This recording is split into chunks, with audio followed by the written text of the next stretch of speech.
Jadi Bapak Ibu mohon izin kami perkenalkan bahwa selain Yayasan Al-Hijrah yang ada di Kota Banjarmasin, ternyata juga ada Yayasan Generasi Habis Gelap Terbina Terang. Nah, kami lihat profilnya itu beliau juga memberikan rehabilitasi sosial, salah satunya untuk penyandang disabilitas mental, orang dengan gangguan jiwa. Tapi beliau ini mungkin banyak lagi, ada ke anak-anak, ya.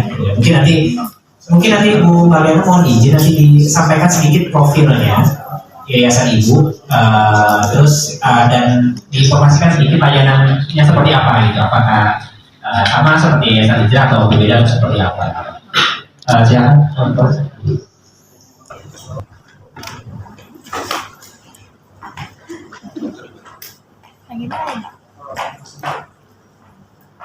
Polisi saya mungkin harus di depan.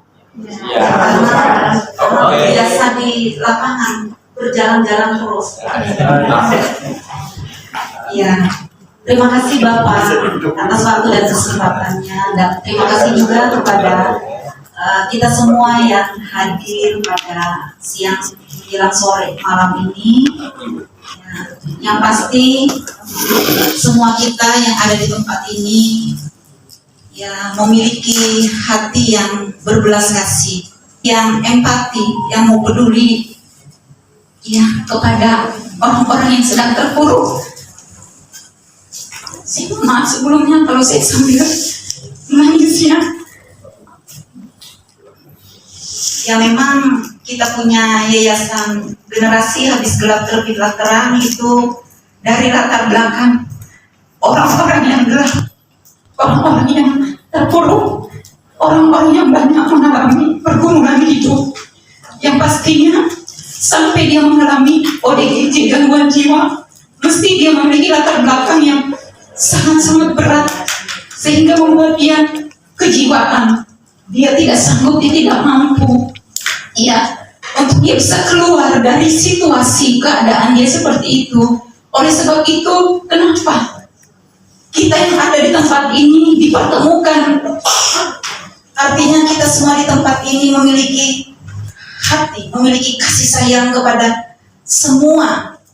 Kita tidak membeda-bedakan suku, agama, latar belakang, manapun kita semua. Karena Tuhan kita mengasihi semua kita di dunia ini. Dia tidak pernah membeda-bedakan kita. Kadang kita aja manusia yang bisa membeda-bedakan. Ya kan, kalau kita jalan di jalan aja ketemu orang yang mengalami jiwa yang rembes, keadaan seperti itu, mungkin kita lari, nggak berani, takut lari, jangan dekat. Iya kan, nih begini. Padahal dia manusia, ciptaan Tuhan yang paling mulia. Ya, kalau kita tidak memiliki apa-apa untuk membantu menolong, paling tidak, ya kita samperi, kita dekati, dan kita salami tangan. Masa kita hanya menyalami tangan kepada orang-orang yang mungkin berpenampilannya ya yang keren, ya kan seperti itu. Namun ketika kita jumpa dengan orang-orang seperti ini, semua pada menghindar, semua pada mengucilkan. Iya, jadi orang-orang berkata, orang seperti ini tidak akan bisa membaik. Iya, sesungguhnya karena dia adalah ciptaan Tuhan yang paling mulia, dia bisa kembali selayaknya seperti kita manusia yang bermartabat loh. Ya, terima kasih sekali ya atas waktu dan kesempatan mungkin kami berbagi sharing pengalaman yang kami lewati, yang pastinya selalu melewati proses. Ya, semua itu pasti melalui proses. Untuk apa? Ya, untuk menjadikan setiap pribadi maupun para ODGJ ini dia menjadi pribadi yang kembali berfungsi, dia mandiri, dia menjadi dampak dan dia berguna kepada orang lain selain kepada orang sesama dia yang ada di dalam. Nah, ketika dia sudah mulai membaik, dialah yang menjadi saksi hidup dia kepada orang yang saat ini sedang mengalami seperti dia alami. Ketika dia sudah membaik, dia akan menceritakan kepada orang yang saat ini sedang mengalami seperti dia. Nah, oleh sebab itu, ya mungkin dari masing-masing kita punya potensi sesuai dengan porsi kita masing-masing, yaitulah yang dikehendaki untuk saling bekerja sama. saling bahu-membahu, bergandengan tangan dari kalangan manapun kita.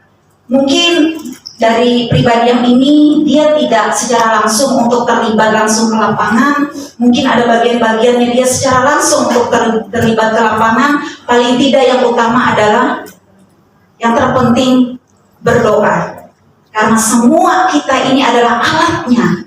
Kita bukan siapa-siapa, semua itu adalah karena kuasa Tuhan yang bekerja. Ya, maha besar Tuhan itulah yang hadir di tengah-tengah kita untuk memberikan kemampuan kepada kita. Kita tidak pernah akan mampu karena kita menghadapi ODGJ ini. Itu sangat-sangat membutuhkan perjuangan, pengorbanan, korban perasaan, waktu, tenaga, dan materi semua. Bahkan menyita kenyamanan kita. Kita sedang tidur pun seharusnya jam tidur enaknya kita tidak bisa menerima tidur enak itu. Karena apa? Kita memikirkan kepentingan mereka. Nah, oleh sebab itu, ya, yang utama adalah karena kuasa Tuhan melalui setiap kita yang ada di tempat ini, yang memberikan kekuatan dan kemampuan, sehingga kita bisa mampu untuk mengatasi setiap orang-orang yang berkebutuhan khusus seperti ini. Ya, jadi sejauh ini ya kita memiliki anak-anak yang harus kita bina, yang harus kita rawat. Ya, memang belum pernah menggunakan medis ya, obat-obatan seperti ya. Membaiknya mereka sampai hari ini ya, kita latih mereka dari hal yang terkecil, dari hal yang sederhana. Kita setiap hari kita didik mereka, apa yang kita kerjakan mereka harus mengikuti itu. Bisa dari cara makan saja, makan jangan berhamburan, jangan biji nasi jatuh ke lantai. Itu kita latih mereka, itu artinya dari hal yang sederhana dan sampai dengan ya step by step lah ya.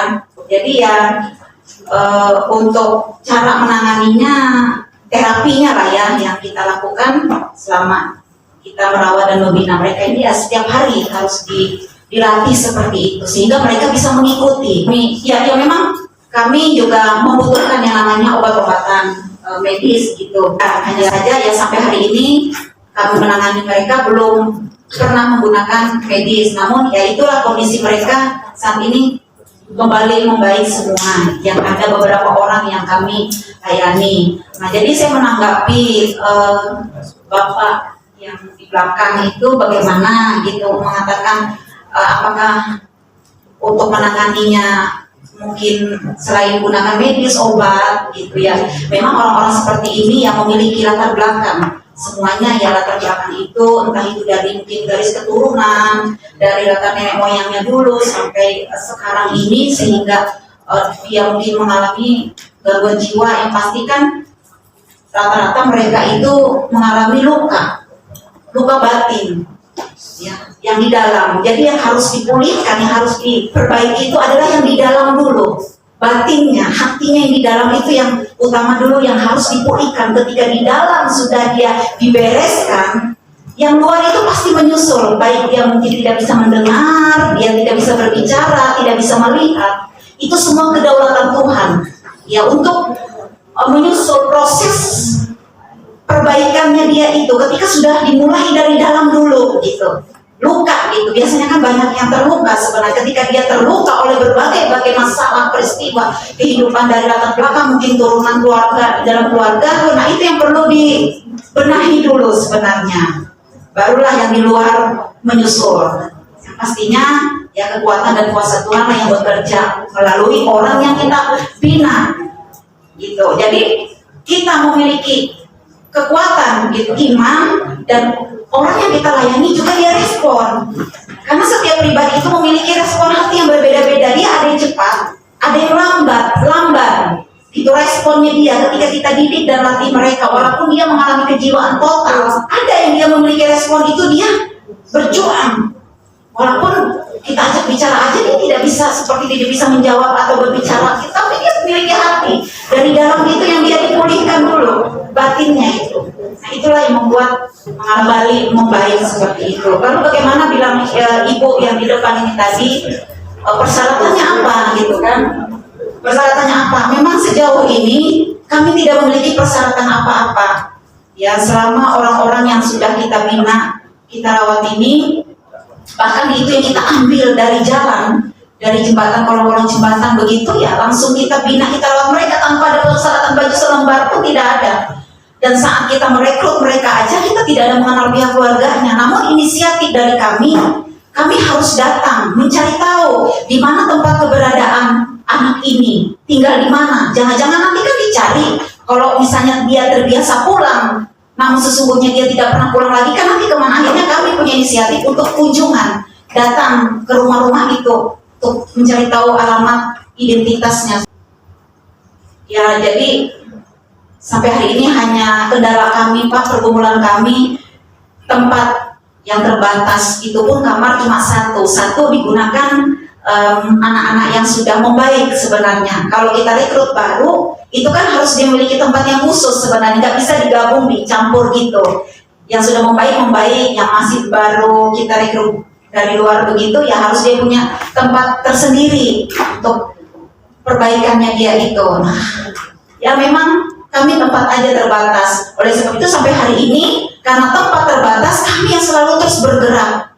Kami ke rumah-rumah gitu ya, kunjungan ke setiap rumah-rumah, karena di rumah-rumah itu sangat banyak sekali yang mereka ada yang mengalami sampai kelumpuhan seperti itu, ada yang dia mungkin ditaruh di kamar tersendiri. Jadi itu yang kami harus layani. Dalam 1 bulan berapa kali kami harus kunjungan, paling tidak kami mungkin tidak bisa membawa apa-apa dari segi mungkin materi atau makanan berbentuk sembako, ya apa yang ada kami miliki, ya itu yang kami bawa. Nah, karena orang-orang seperti ini pada saat kita salami, kita jabat di tangan aja, dia sudah merasakan ada yang peduli dia. Di dalam hati nuraninya dia berpikir, kok ada orang yang mau peduli. Dari itu membuat dia kebangkitan. Saat kita menyampaikan segala sesuatu, kata-kata yang menguatkan, yang membangkitkan, itu yang membuat dia hidup kembali. Di dalam itu dia selesai hidup. Tadinya mungkin dia mati ya, hampa gitu, mengalami kematian, roh yang ada di dalamnya dia. Ketika ada orang yang menyalami, ngajak dia bicara, dia merasakan sesuatu, ada kehidupan kembali. Nah, jadi sejauh ini ya mungkin seperti itu ya yang kami bagi pun, dan kita sampai hari ini pun kita terus bergerak untuk berjuang bagaimana untuk memberi makan mereka. Kadang saya juga pergi mancing, kalau misalnya ikan kami habis, cari sayur di hutan juga, terus bergerak sampai hari ini gitu. Ikut cuci pakaian orang juga, ya bagaimana untuk memperjuangkan mereka juga, untuk ketika lihat mereka sudah mengalami perbaikan, setelah ada suatu kebahagiaan tersendiri. Karena kita hanya sementara di dunia ini, nanti kita semua akan dipanggil ya, nggak tinggal lagi lama-lama kita di dunia ini. Hal yang bisa kami bagikan. Terima kasih, selamat sore Bapak. Terima kasih. Semangat sekali ya.